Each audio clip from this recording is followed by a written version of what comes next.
When Jane Jacobs' classic book, The Death and Life of Great American Cities, was published in 1961, William H. White, author of The Organization Man, called it, quote, one of the most remarkable books ever written about the city.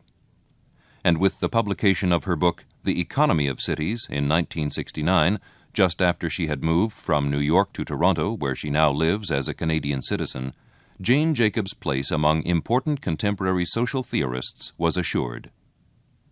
Here's Jane Jacobs with the third of the 1979 Massey Lectures. Last week, I discussed how the separation of Norway from Sweden was peaceably managed. Norway and Sweden are both small countries. This is an important point because the idea of Canada becoming smaller than it is now, and Quebec being an even smaller sovereignty than that, seems economically threatening to many people. This evening, I'm going to consider national size from an economic point of view, and then I'll make some observations about the practicalities connected with size. First, the question of national size. On the one hand, we hear small is beautiful, but we also hear bigger is better. Is either of these sayings enlightening as far as the quality of a nation's economy or government is concerned? Norway and Sweden are plausible cases to support an argument for smallness. While both countries do have their problems, as things go in this world, they're both successful economically. They produce amply and diversely for their own people, and diversely for export too. Their economies are up-to-date, productive, efficient, and innovative, providing wide ranges of opportunities for their people. Yet Norway has a population of only 4 million, about two-thirds the size of Quebec's. Sweden has slightly more than 8 million, about the size of Ontario's population. Each is small in comparison with Canada's 23.5 million. With that in mind, listen to this economic argument that bigger is better. It comes from a fact sheet, as it's called, put out by the Minister of Industry of one of our provinces. It could just as well have been plucked from any of hundreds of Canadian speeches, reports, or panel sessions. Here is what it says. Canada has the smallest domestic market of any major industrialized nation. That market, in addition, is more deeply penetrated by import goods than any of the other industrialized nations. These factors make it difficult for Canadian manufacturers to achieve sufficient scale of operation to support world-scale technology, to permit adequate research and development activities, or to compete effectively in world markets. It sounds plausible, but if we lift our eyes from Canada, doubts must creep in. Not only Norway, Sweden, and Denmark, but Switzerland, Belgium, the Netherlands, and Austria all have very much smaller populations than Canada. Small size does not seem to have handicapped their economies. And, of course, many very large nations have underdeveloped economies and great poverty. India, China, and Nigeria are obvious examples. Suppose we were to look at Norway or Sweden in comparison with the Soviet Union, or at the Netherlands in comparison with much bigger Spain or even Britain. And then suppose we were to decide that the differences among these nations' economies must be caused by the differing sizes of their domestic markets. Well, if that were the case, we'd have to come to exactly the opposite conclusion from the one endorsed by the Minister of Industry I quoted. We'd have to conclude that a small domestic market is an important asset, and a large domestic market a severe handicap. Obviously, the size of a nation doesn't determine how vigorously its economy develops or how prosperous the economy is. Other things are more important than size. The trade between Canada and Norway is, in microcosm, much like the trade between Canada and the United States. Only 15% of what we send to Norway is processed and manufactured goods, but half of what we get from Norway is processed and manufactured. So here is Canada behaving like a semi-colonial nation, and little bitty Norway, which isn't even a member of the European Economic Community, behaving like a nation with a highly developed economy. We send Norway nickel ores and ore concentrates, raw material. Norway sends us back nickel anodes, cathodes, ingots, and rods, more than $100 million worth this year. Some of the processed and manufactured goods traded between the two countries are similar in kind. For instance, Norway sells us thermometers. We sell Norway thermostats. We trade each other mining equipment, sound amplifiers, semiconductors, carpets, mittens, toys, hockey equipment, and quite a few other things. But Norway sends us 29% more kinds of manufactured and processed items than we send Norway. Moreover, of the 12 chief items each country trades with the other, only 3 of Canada's are manufactured goods, while 6 of Norway's are. Norway's biggest exports to us include items like skis, farm machinery, and commercial fishing equipment. Yet Canada is a much bigger farming country than Norway, with a much bigger domestic market of farmers, and we also have big domestic markets for commercial fishing equipment and skis. Why, then, are we importing these things, and in big quantities, too? As for what the minister I quoted calls world-scale technology, Norway does fine. Glancing through the news items in the Export Council of Norway's 1979 annual, I find, for instance, that a Norwegian company is exporting to the United States and to Sweden a computer-controlled system for maintaining a vessel in exact position without need for anchors.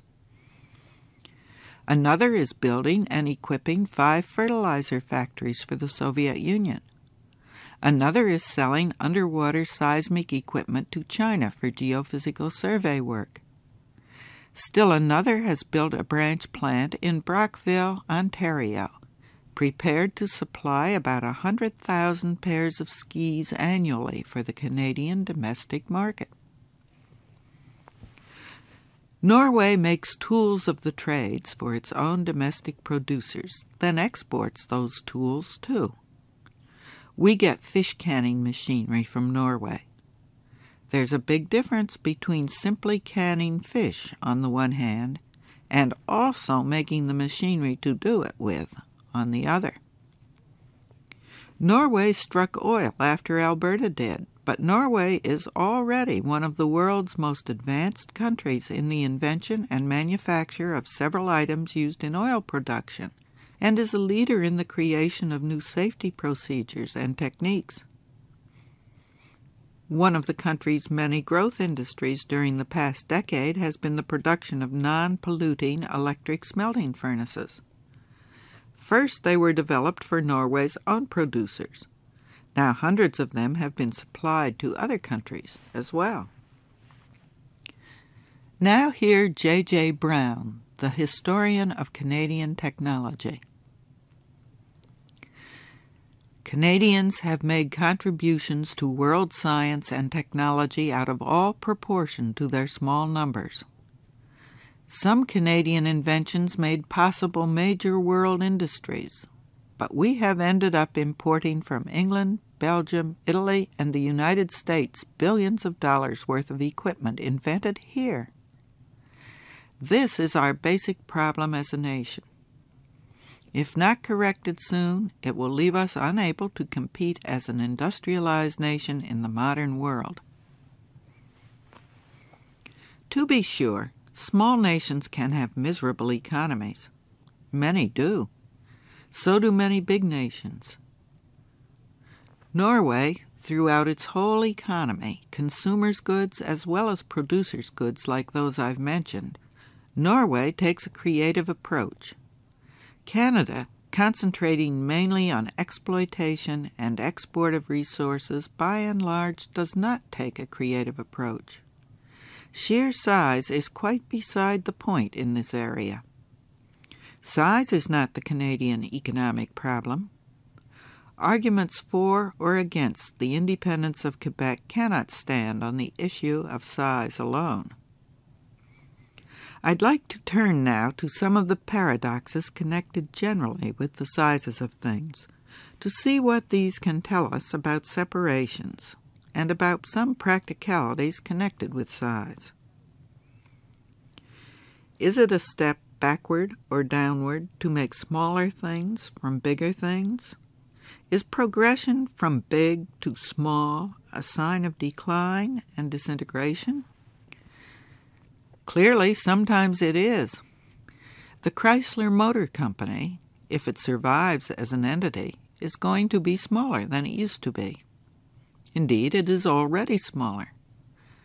Chrysler's share of the automobile market has been shriveling.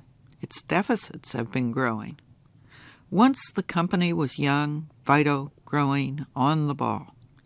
But its recent history is a glum tale of failure. Failures in judgment and forecasting, failures to learn from its competition, failure to understand the limitations of what it was doing, failure to consider other possibilities and pursue them. Getting smaller often means things like that. As we all know, sovereignties, like automobile companies, can shrink or collapse because of inner decay or because they're nibbled and eroded by rivals, or both. That has always, so far, been the eventual fate of great empires. At the very moment when their power seemed most invincible, their wealth most enviable, their achievements most astonishing, the worm was already at work, the decline was in the making.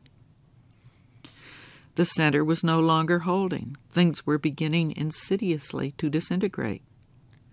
For a country, getting smaller or being cut up into smaller pieces can certainly have connotations of dwindling, ebbing, sickening, decaying, disintegrating, failing. But let's go back to industry for a minute, this time to the Standard Oil Company instead of the Chrysler Corporation. Back at the turn of the century, Standard Oil was not only a huge American corporation, but an outright monopoly. So ruthless were its methods of squeezing out or taking over competitors, and so powerful had it become, that in 1911, in a famous antitrust judgment by the U.S. courts, Standard Oil was dissolved into more than 30 different companies.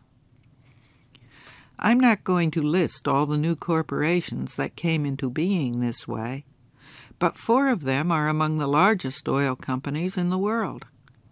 Standard Oil of New Jersey, which became Esso, now Exxon, Standard Oil of California, Standard Oil of New York, which became Saucony, now Mobil, Standard Oil of Indiana, which became American, or Amoco.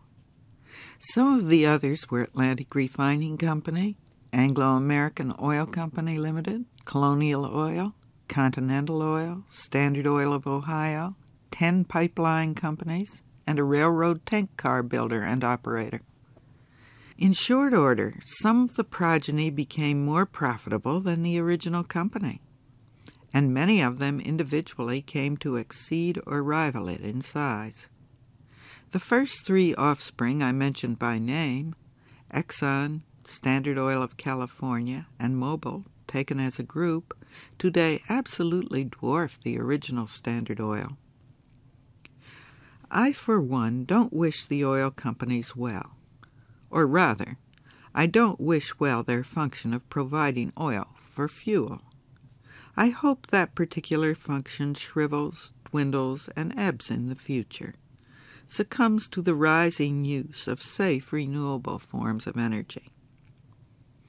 But whatever happens to the oil industry in the future, that doesn't change this fact. When Standard Oil, a big entity, was reduced to smaller entities, the process at work was not at all the same as Chrysler getting smaller. Looking at an amoeba under the microscope, we may happen to catch it disintegrating, or we may see it being engulfed, eaten up whole by another organism, or we may also see it dividing. Look, 2 amoebas where there was one. Making little ones out of big ones, then. Whether amoebas, Standard Oil companies, or new nations like Norway can mean not disintegration but birth, with the chance for new vigor that birth implies. In all vigorous economic life, division like this happens constantly. Perhaps it will surprise you as much as it did me to learn that restaurant employment is one of the largest categories of employment in Canada. In Ontario alone, over 250,000 people are employed by the restaurant industry. But once I knew that the restaurant industry operated on such a scale, I wasn't surprised to learn that the industry is rife with amoeba-type division. Here are a very few examples from Toronto. A chef from Winston's started Corner House.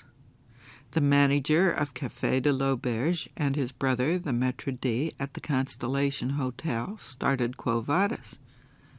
The maître d' from Le Provençal started Casa Baldo. A chef from Truffles started Café Jurgens. The manager of 3 Small Rooms started Fenton's. All are thriving, the children as well as the parents. In creative developing economic life, the amoebas don't always divide into more amoebas. The people who manage to spin off new organizations out of their experience in older ones don't always reproduce that older enterprise. They often are able to build new ideas into their previous experience and create new kinds of enterprises. This is a chief way an economy diversifies and retains its vitality. When that process stops in an economy, the economy stagnates. Big things turning into smaller things has 2 different and opposite meanings. One implies decay and disintegration. The other implies birth and renewal of vigor. Once we recognize this, we can make more theoretical sense out of Norway's separation from Sweden and the vitality that both countries and their economies displayed afterward. And we can at least hope, with reason, I think, that if Quebec does insist on separating at some time in the future, the kind of division at work will be new birth. I've tried to keep away from speculative thinking for the most part, sticking instead to how things are in real life. But to conceive of new nations as being spin-offs from existing nations does raise a speculative question about some of today's large nations. When we look through the lens of history at big sovereignties of the past, we see that they reached a time when they behaved like decaying and disintegrating organisms. Must this always happen? What if they had behaved in time while they were still reasonably vigorous, like dividing amoebas? Is this a means by which nations, like so many other organisms, could renew their vitality instead of stagnating and withering? Now I want to talk about bigness.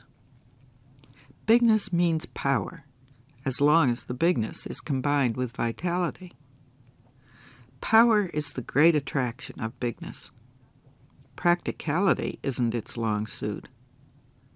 For one thing, big units make such big mistakes with such big consequences. Small things make mistakes and fail too. But in the sum of things, these can more easily be absorbed, written off, taken in stride. The Chrysler Company, it's said, is too big to let fail. The consequences are too big, even if, in fact, it has failed. What a contradiction. An old English nursery rhyme says this: "If all the seas were one sea, what a great sea that would be. If all the trees were one tree, what a great tree that would be. If all the axes were one axe, what a great axe that would be. If all the men were one man, what a great man that would be.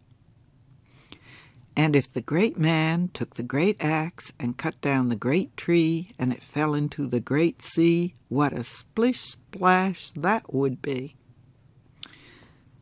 Yes, indeed, what a splish-splash the big empires make when they fail, and the big companies make when they fail. All the big things make when they fail.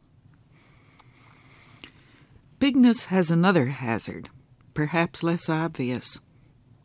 The English biologist J.B.S. Haldane, about half a century ago, wrote a delightful short essay called On Being the Right Size.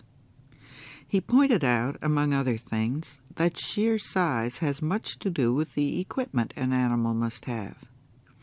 Insects, being so small, don't need oxygen-carrying bloodstreams. The oxygen their cells require can be absorbed by simple diffusion of air through their bodies.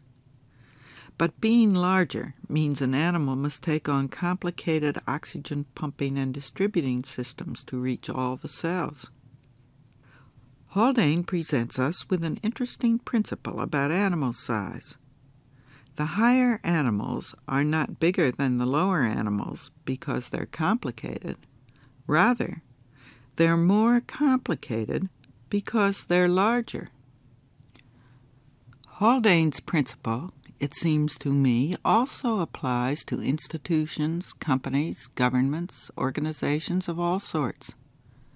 The larger they are, the more complications they require.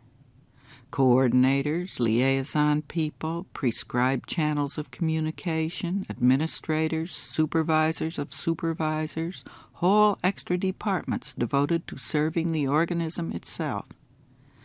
A small organization can get along without a bureaucracy. A big one can't. Many jobs in this world can best be done, or can only be done, by large units. It would be too bad, or so I think, if we could contend only with the simplicities of little villages or towns. But there's a price to be paid for the size of big cities. The physical, economic, and social complications they require must be respected and constantly kept in working order, on pain of breakdown. People who don't understand what I'm calling Haldane's principle are forever being disappointed that making big units out of many smaller units does not necessarily save money. They think consolidation will give economies of scale and will eliminate unnecessary duplications. Sometimes this works if the consolidated unit is actually rather small. Otherwise, the costs of complication can exact their own high price. When the metro government of Toronto was formed, combining some of the otherwise duplicated functions of what's now the city and 5 boroughs, costs of government did not show economies of scale. Costs rose. If all the functions, instead of only some, were to be amalgamated in a single all-purpose metro government, we may be sure costs would soar. One of the worst costs of large size is that sometimes the complications it requires become so excessive they're stifling. They interfere with the very reasons for being of the organizations and functions they're intended to serve. A hospital architect has told me that a hospital in Canada can be designed, built, and put into operation in roughly 2 years less time than a comparable hospital in the United States. The added costs of those 2 extra years' time and effort are of course large. The differences in red tape, he says, are in large part owing to the fact that in the United States the huge federal government gets into the act with all its own extremely complicated ways of doing things, and these are added to whatever complications are injected by the state, the municipality, and the hospital administration itself. In Canada, the provincial governments, not Ottawa, take responsibility. An Ontario civil servant told me a few years ago a similar tale about complications, this one concerning the cleanup of Lake Ontario. On our side of the border, the work proceeded according to a timetable set up by international agreement. On the American side, work fell far behind the timetable. The problem, he said, wasn't lack of money for the American part of the work, nor lack of will. People there had been working, in their own way, quite as hard as the Canadians. They were struggling with red tape. Red tape is the way we commonly describe complications of size that have become stifling. Many jobs for which we've come to think very large outfits are necessary, just because that's the way they're being handled, can be done just as well by smaller organizations, indeed can often be done better. When the Canadian postal system was smaller and had less mail to handle, it delivered the mail more swiftly and reliably. One of the things I look forward to if Quebec ever does separate is 2 smaller postal systems instead of what we have. Small countries do have their own postal systems. We don't see that as economically alarming. Much important Canadian mail is now being handled by relatively small courier services that are reliable and swift. Many Americans take it for granted that telephone service has to be consolidated in a huge organization to be efficient. When I tell American acquaintances that the province of Alberta has long owned a separate telephone system and that I can vouch from experience for its first-class efficiency, they're amazed. They become downright incredulous when they hear that within Alberta, the city of Edmonton owns yet a different and separate telephone system, and that it works with first-class efficiency too. In New York, people have been pointing out for a couple of generations that the amount of money spent per pupil in the public schools is larger than the amount per pupil spent in many fine private schools with smaller classes. At first thought, it's hard to imagine, short of assuming embezzlement, how the discrepancies between what's paid for and what's delivered can be explained. But if you explore the New York public school system's administration and see the vast burden of overhead, the vast consolidated system supports, the costs become understandable. These are costs of size, not corruption. Perhaps we can speak of the corruption of size. Decentralization of the school system was undertaken about a decade ago in New York. But in practice, decentralization meant new layers of administration and complication within the central organization, because the central organization was retained too. As Marshall McLuhan has said, you can't decentralize centrally. In my next 2 talks, I'll have more to say about this as it applies to René Lévesque's ideas about sovereignty association. Where national governments are concerned, a traditional way of keeping size and its complications under control has been federalism. Most large nations have employed federal systems in one form or another, and so have some very small ones, like Switzerland. Of course, there have been other reasons for federalism, too. But one use of it has been to try to keep big government and centralized government in hand. Federalism has been falling on bad days in many places. The Soviet Union has federalism in form, but in fact is exceedingly centralized in its management and decisions. The United States has federalism in form, but in fact has been converting itself rapidly into a unitary state, where all but the most minor and inherently local matters, and even some of those, must be traipsed through centralized corridors of power. Centralization of national governments has been gathering force most of this century and has been intensifying swiftly in our own time. When centralization is combined with increased responsibilities taken on by government, as has also been happening, the result is very big government, and thus very complicated government. Not all countries have embraced this combination. Switzerland and Japan, for instance, have relatively few programs which are the responsibility of their national governments. Canada has also resisted extreme centralization because of insistence by Quebec, Ontario, Alberta, and British Columbia on considerable provincial autonomy. Nevertheless, elephantiasis at the center threatens us too. Ottawa's employees have increased by more than 50% just since 1968. Almost everywhere in the world, bureaucratic complications are now intractable. Many intelligent, industrious, and well-intentioned people in governments are spending their lives creating messes, futilities, and waste because they can't avoid doing so. The mistakes are big mistakes. The complications are labyrinthine. The red tape is stifling. The vast organizations are inflexible, impossible to put on the right track when they have nosed onto the wrong. Arrangements like this do not seem to me to offer a promising future. Some functions and responsibilities taken on by governments seem to do more harm than good, but many are functions we've come to require or desire.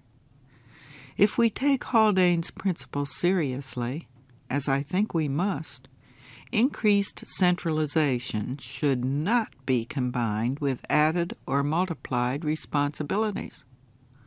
On the contrary, added governmental responsibilities should be combined with looser federalism, or else with separations.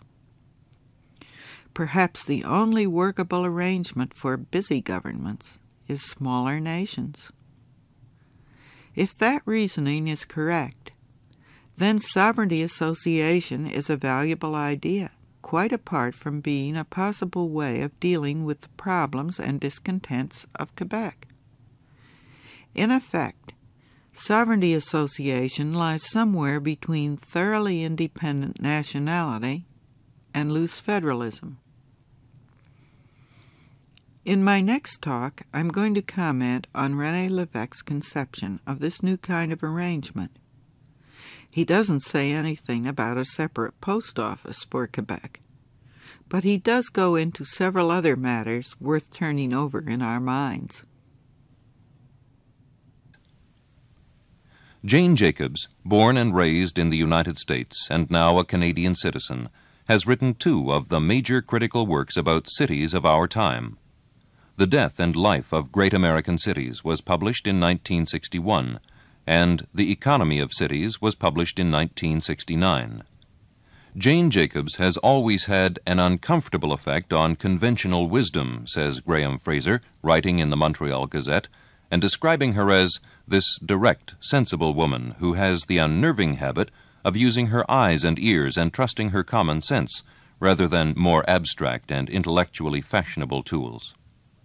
Here's Jane Jacobs with the fourth of the 1979 Massey Lectures. Sovereignty association. The phrase has two elements, meaning independent and connected. Thus, it's a thumbnail description of the human condition itself as we're born and brought up in it.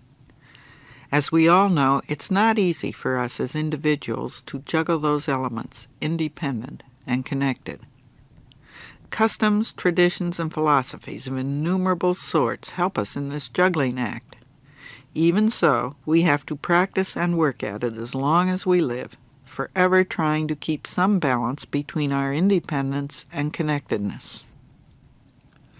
Governments, like the rest of us, have the help of customs and traditions too, practices already worked out for carrying on federal relationships and international relationships. But governments, like the rest of us, need constant readjustments. Otherwise, their relationships are liable to do unacceptable damage, either to independence or connectedness. Governments aren't good at this juggling act. Mostly they don't make readjustments and corrections successfully, when they make them at all. Their connections with one another often break down, usually very messily, or the connections are drawn too tight. Then damage is done to independence, and we get the insanely overcomplicated, highly centralized governments I used as examples last week in discussing the built-in hazards, wastes, and weaknesses of great size. An association meant to balance independence and connectedness of governments, and to keep that balance, must have two main attributes. First, it must have some means of feeling its way to that balance, and some way of trying to keep it thereafter. In federal systems, constitutions are often meant to serve that purpose. But in the case of a sovereignty association, such as René Lévesque proposes for Quebec, the appropriate means is negotiation followed by treaties. Second, the basic framework aimed at must be suitable for the purpose of achieving both independence and connectedness. This is the point of view from which I am going to look at Lévesque's proposals and reasoning. My chief source is his book, My Quebec, published in an English-language edition in March of this year. His ideas, with little change, are incorporated in the Quebec government's recent white paper on sovereignty association. What does he propose as connectors? And how does he propose to arrange independence? This week I'm going to concentrate on the connectors. He suggests 5 of them. I will say, right off, that 4 of them seem to me to be right on the mark. But the 5th seems so ill-considered and unworkable that I'm convinced it would give rise to frictions and new hatreds, and would also undermine any actual independence for Quebec. I think I see a possible way of overcoming the difficulty, which I'll suggest. First, let's look at the 4 connectors that ought to work. The first connector Lévesque proposes, and by far the most basic, is free trade between the associated sovereignties. We're much preoccupied in Canada with the subject of foreign export and import trade. We have far more statistical data about our foreign exports and imports than about our own internal trade. That's true of most other countries, too. But Statistics Canada has made 2 surveys of internal trade. These were analyses of the destinations of Canadian manufactured goods. One survey was made in the late 1960s, the other in 1974. Here's what they tell us. By far the chief markets for Canadian manufactured goods are within Canada itself. Taken overall, in 1974, more than half the goods found their markets in the same provinces where they were made. In addition to that, more than a quarter found their markets in other provinces. Only 21% of Canada's manufactured goods were exported, chiefly to the United States. But to most provinces, the foreign exports were of little importance, because the lion's share of manufactured exports were produced in Ontario. Ontario alone accounts for a whopping 82% of all Canadian manufactured goods exported to the United States, and for roughly comparable proportions of Canadian-made goods exported to other countries, too. But even for Ontario, Canadian markets are vital. They absorb 2/3 of the province's manufactured goods. Much of that market, of course, is within Ontario itself. The trade among provinces follows just the pattern one might expect from looking at a map. Neighboring provinces tend to be each other's best interprovincial customers for manufactured goods. Beginning at the west, British Columbia and Alberta are each other's best interprovincial customers. The central west is split down the middle. Saskatchewan's best customer for its meager production of manufactured goods, apart from itself, of course, is Alberta. Manitoba's best customer is Ontario. Ontario and Quebec are each other's best customers. Nova Scotia is the best customer of Prince Edward Island, Ontario the best customer of New Brunswick. Quebec is the best customer of Newfoundland and Nova Scotia. The biggest interprovincial trade in manufactured goods is that between Quebec and Ontario. It has grown a good deal in recent times. The increases in value of manufactured goods traded between Ontario and Quebec go far beyond gains in value of manufactured goods exported to foreign countries. Quebec is no province's poorest customer for Canadian-made goods, not even British Columbia's. The trade links between Quebec and the rest of Canada, especially with Ontario and the Maritimes, would still exist if Quebec were to become independent. They'd have to exist. The alternative would be intolerable economic privation for all concerned, perhaps even economic collapse or something close to it. There's no point in fantasizing how Canada could cut off trade with an independent Quebec, treating it the way the United States treated Cuba after the Cuban Revolution. Of course, some people do talk as if an independent Quebec could be blockaded, ignored, or isolated. From time to time, the press reports sentiments like this. A proposed new corridor road across Maine would speed truck and tourist traffic between the Atlantic provinces and central Canada, and it would take on added importance, here is the kicker, in the event of separation of Quebec from Confederation. The man who said that is the past president of the Atlantic Provinces Chamber of Commerce. Of course, much traffic between Quebec and the Maritimes already runs through Maine because the route is shorter and more convenient in spite of the nuisances of crossing international boundaries. There spoke a man who accepts such border crossings with equanimity, even with some enthusiasm, yet boggles at the thought of people and goods traversing an independent Quebec. I think we must assume such remarks are cries of emotion, of the sort I mentioned in my first talk, not rational remarks about trade. Yet even premiers and finance ministers make spiteful and frivolous remarks in this vein. They must think it's good politics, or perhaps their own emotions get the better of their reason. Owing to the geographical position of the Maritimes, with Quebec lying between them and central Canada, free and unimpeded flow of trade back and forth through Quebec, as well as into and out of Quebec, would be especially important to the Maritimes. On every count, I find Lévesque is quite right in identifying free trade as a practical connector in sovereignty association, because it would be mutually beneficial and certainly workable. It would also be a powerful connector. The second connector he proposes is similar in principle. Free travel of persons, meaning that Canadian citizens and Quebec citizens could travel back and forth as a right without passports. He also proposes, as a possible point for negotiation, dual citizenship with joint issuance of Canadian-Quebec passports for foreign travel. Both of these connectors, free trade and free travel, would leave present trade and travel arrangements essentially as they are now. So would a customs union or partial customs union if that were included, as he suggests. The next two connectors he proposes do entail some changes. They're meant, as I read their meaning, to give assurances to Canadians that Quebec's sovereignty won't threaten their lifelines. The St. Lawrence, over much of its course, runs solely through Quebec territory, yet of course it is vital to Ontario directly and to all the rest of Canada indirectly.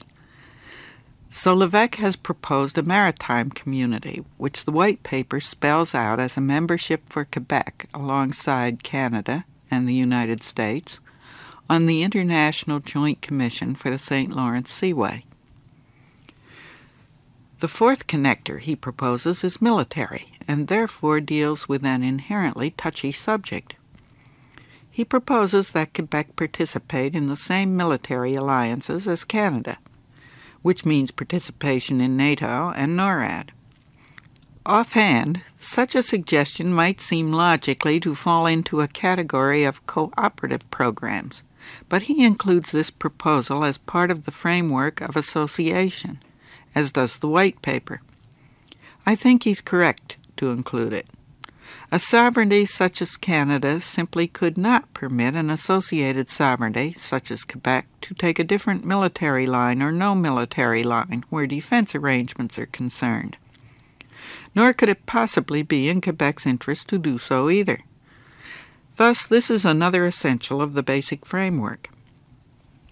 Now we come to Lévesque's last connector, his proposal that Canada and a sovereign Quebec share the same currency. Such a proposal would have seemed plausible between 1945 and 1971, during the period when what was called the Bretton Woods Agreement on International Currencies operated. That system, which was dreamed up in the United States, was adopted by Canada and by much of Europe. It was an attempt to eliminate fluctuations in the exchange rates among currencies. All the currencies involved were rather firmly pegged to the U.S. dollar. Thus, they fluctuated very little in relation to one another, or, of course, in relation to the dollar. It was thought that international monetary stability would be achieved by this scheme. But under the cover of this artificially imposed stability, discrepancies among the real values of currencies were building up. And in 1971 the system collapsed because it had become so out of touch with realities that it could no longer work. For one thing, countries that had been experiencing rapid rates of inflation at home were in effect exporting their inflation to other countries. The United States was not the only offender of this sort, but it was the most serious offender because the U.S. dollar was the anchor currency. In addition, the United States began running big deficits in its balance of trade, and this led to a vast oversupply of U.S. dollars in Europe. That made nonsense of European monetary reserves, because U.S. dollars were included among the bank reserves against which European loans were made.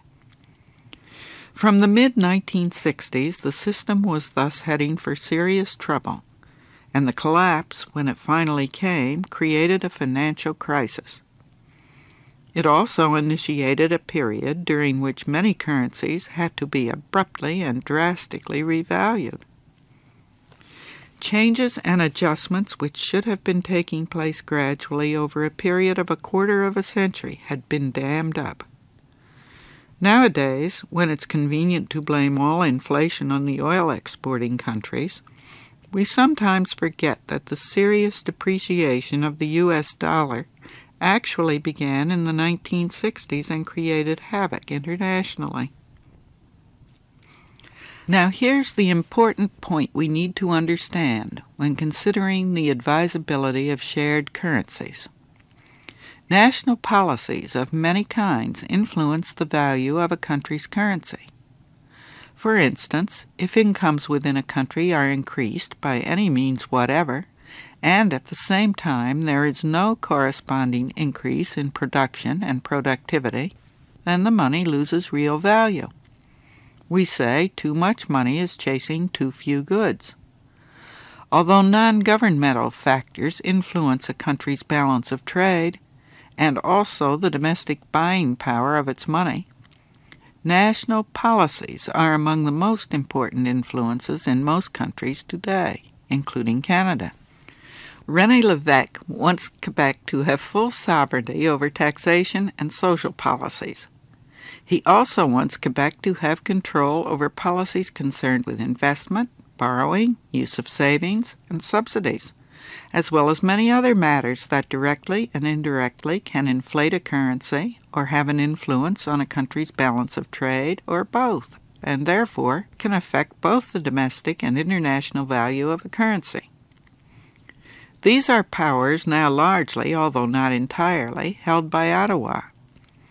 Indeed, Lévesque complains of just exactly that when he says Quebec, quote, does not control the real economic levers which remain in the federal domain. Suppose Canada and Quebec actually have become associated sovereignties, and suppose each actually is exercising the kinds of powers that I've mentioned. Nowadays, when our currency is ravaged by inflation or otherwise seems badly managed, we blame Ottawa. Under the arrangement proposed by Lévesque and the Quebec government, Ottawa and Quebec would be blaming each other. Unless everything went very well indeed, they would likely be furious with each other. Both Lévesque and the White Papers say the answer to that is that the two governments could cooperate on matters affecting the currency. Yes, so they could, but there goes independence. The trouble is that the governmental powers which affect a currency are the very core of sovereignty. Lévesque himself recognizes this whenever he talks about them in other connections. If I were a negotiator for Quebec, I would certainly want to aim at having and keeping the very core of independence. Or if I were a negotiator for Canada, I would feel the same way about protecting Canada's sovereignty and independence. I would be afraid for Quebec to have sovereign powers whose use could jeopardize Canadian currency, yet I'd see no point whatever in Quebec having sovereign powers if it weren't going to use them. And I'd reason much the same way if I were a negotiator for Quebec. Lévesque's general remarks on currency, both in his book and in his public comments after the White Paper was tabled, sound as if, at some time in the past, he became a fan of the Bretton Woods Agreement, and has not given the matter further careful thought in recent years. His comments, including those on European currencies, are so out of date. Bretton Woods, before its messy breakdown, was supposed to lead to a shared European currency. It led to no such thing. Lévesque doesn't seem to understand that the members of the European Economic Community have excellent reasons for not proceeding toward a shared currency. In his book, Lévesque introduces his comments on currency by saying, quote, as you know, this subject belongs in an area about which, as a whole, public opinion very easily becomes nervous. There is an aura almost of black magic to the word monetary. The impression I get is that Lévesque himself is easily made nervous by the subject. Here I'm conjecturing, but perhaps he fears that derogatory predictions about the probable value of a Quebec currency could easily be used to panic people in Quebec, no matter how ill-founded or unfounded the predictions might be. But be that as it may, two of the things Lévesque wants for Quebec, sovereignty and a shared currency with the rest of Canada, are simply irreconcilable. Is there any way around this? The experience of Ireland suggests a possibility. To see why, we must make a brief and sketchy sortie into some Irish economic history. At the time Ireland wrested its independence from Britain in 1922, it wanted free trade with Britain, and it also wanted its own currency and central bank. Britain would agree on free trade, but only if Ireland agreed to keep the pound. Of course, Ireland did not participate, in the years that followed, in British decisions that either directly or indirectly helped influence the fate of the pound. And of course Ireland itself was so small a part of Imperial Britain that nothing done by Ireland could much affect the value of the pound. But because Ireland had wanted its own money, for reasons of pride if nothing else, a fiction was arranged. Irish coins were minted, very handsome coins with their own pictures, harps, pigs, sailboats, no British royalty on them. Bills were printed and called the Irish pound. But the Irish pound was the English pound by a different name. just as the Scottish pound is to this day. The Irish coins were British coins with different pictures. The Bank of Ireland was a branch of the Bank of England. In 1973, Ireland joined the European Economic Community, but the Irish pound remained the British pound. Then last January, an interesting thing happened. Ireland joined the European monetary system, and Britain did not. That move severed the Irish pound from the English pound. Now Ireland had its own currency. In fact, the new independent currency was named the Irish punt, P-U-N-T. Under the European system, national currencies now float against each other, fluctuating up and down within certain specified ranges for each. When a given currency transgresses those limits, the central banks buy or sell it in large quantities, whichever is appropriate, to prevent more massive fluctuations. Of course, similar devices are used when needed to calm down the U.S. dollar, the Canadian dollar, the British pound, and various other currencies as well. Every so often in Europe, when it's clear that realities are changing, the ranges of float for various currencies are altered. That lesson of Bretton Woods has been learned. When the new Irish punt joined the European monetary system, it was assigned a range of fluctuations through which it was expected to float, below the value of the British pound. The punt was generally expected to fall rather badly and not to be stable. The punt did drop very briefly to 91 British pence, but then it swiftly rose in value, and ever since has hovered close to the top of the fluctuation range assigned it, much to the surprise of many experts. As this is recorded, the punt's value is 97 British pence, which is as if the Canadian dollar were worth 97 U.S. cents, instead of the 84 or 85 cents it is worth. Even more interesting has been the punt's stability. Throughout the year it has remained more stable than the British pound. Although the punt is a minor currency, the population of Ireland is less than half the size of Quebec's after all. It's behaving like Europe's strong currencies, as one expert at the Bank of Canada's office here in Toronto puts it. The Irish, obviously, had developed confidence that they could depend on their own currency. Otherwise, they would not have severed their connection with the British pound. My suggestion is this. If Canada and Quebec do construct a framework of sovereignty association, it might best be done in stages, like the way Norway achieved its self-government and independence from Sweden, in stages. The complete framework of sovereignty association might require too much adjustment for either Quebec or Canada to make at one time. If the changes were made progressively, then during the period when Quebec was in process of achieving more autonomy and independence, it could arrange a fictional currency, like the old Irish pound.